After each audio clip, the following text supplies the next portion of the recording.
salt is not there. मेरो मन दुखा भयो भनेर यो खाना खान्छ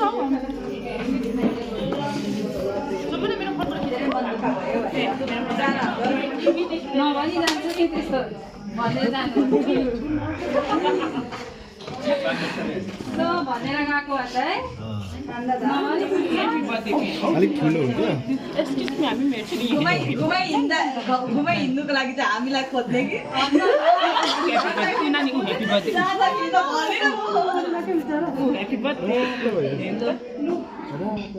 लाली लगाएर के चाहिँ बनी आउनु मिल्यो त कहिलेदेखि गर्दैन न दियो चाहिँ